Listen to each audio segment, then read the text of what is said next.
के लोकप्रिय प्रत्याशी श्री रावदान सिंह जी को।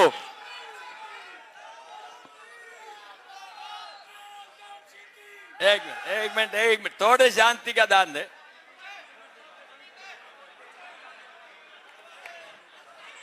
सुंदर व्यक्तित्व के धनी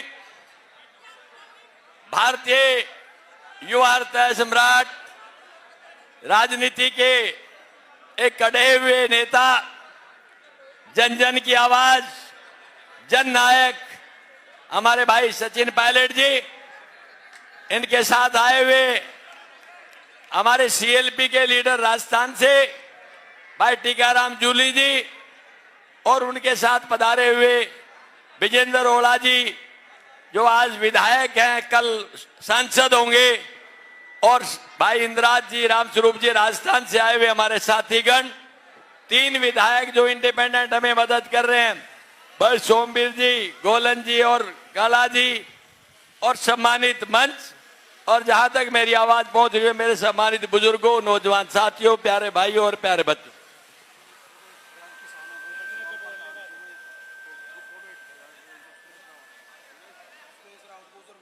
एक गुर्जर महासभा के किसानों के नेता सुरेश रावत जी, वह यहां उपस्थित समस्त सरदारी, सबसे पहले तो मैं आप सबका धन्यवाद करता हूं कि इतनी गर्मी के बावजूद आप अपने नेता के इंतजार में घंटों तक रहे और आपने पसीना बहाया। मैं एक विश्वास दिलाता हूं कि आपका ये पसीना जाया नहीं जाएगा। आने वाली 4 तारीख को ये पसीना रंग लेकर के आएगा। उस दिन आपको इस बात का एहसास होगा कि हमने सचिन पायलट जी के इंतजार में क्यों किया। सम्मानित दोस्तों, भाई सचिन जी एक ऐसे नेता हैं, एक ऐसे परिवार से संबंध है जिसने इस देश को दिशा और दशा देने की बात की।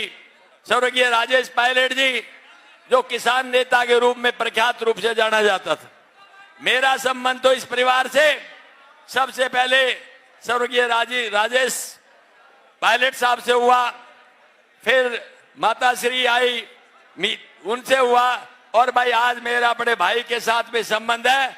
जब जब मुझे जरूरत रही है इस भाई ने हमेशा आकर के न केवल पीठ तब दबाई बल्कि हिम्मत हौसले से मदद की है।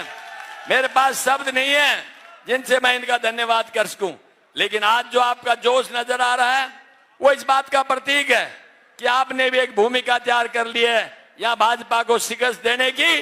जो लोग आज नारा लगाते 400 पार, उनका ये नारा वैसा ही साबित होगा जैसे 75 पार का पिछली लोक विधानसभा में हुआ था। और अगर 400 पार की बात करके घमंड करते हैं तो मैं इतना कहना चाहूंगा, मत कर इतना गुमा है भाजपा के हुक्मरां, हमने तो देखा है चढ़ते सूरज को भी ढलते। इनका सूरज ढलने लग रहा है, आपसे कोई चूक नहीं होनी चाहिए। अगर आपसे कोई चूक हुई तो इसका मतलब ये कहा जाएगा कि लम्हों की गलती को सदियों ने भोगा है।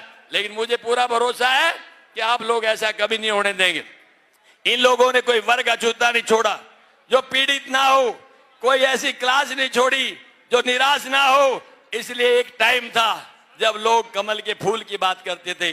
आज तो क्या है कि कैसे कैसे मंजर सामने आने लगे हैं, लोग गाते गाते चिल्लाने लगे हैं, अरे बदल जाओ लोगों, अब तो कमल के फूल भी मुरझाने लगे हैं। और वो आपने मुरझा दिए, और उसके लिए हमारे भाई सचिन जी की बहुत सक्रिय भूमिका है। पूरे हिंदुस्तान के इस कोने से उस कोने तक जहां जाते हैं अपने एक अमिट छाप छोड़ के जाते हैं।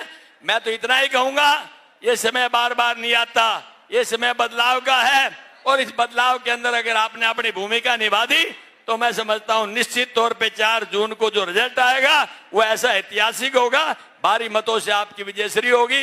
इन शब्दों के साथ मैं पुनः सचिन भाई का धन्यवाद करते हुए अपनी वाणी को विराम देता हूं। जय हिंद, नमस्कार। और एक और भाई, 22 तारीख को सारे भाई सुन लें, 22 तारीख को आदरणीय राहुल गांधी जी की रैली है दादरी में। और भाई इस जोश को बरकरार रखना और उस रैली को इससे भी ज्यादा कामयाबी की तरफ लेकर जाना। आप सबका बहुत बहुत धन्यवाद। जय हिंद। 10 बजे का टाइम।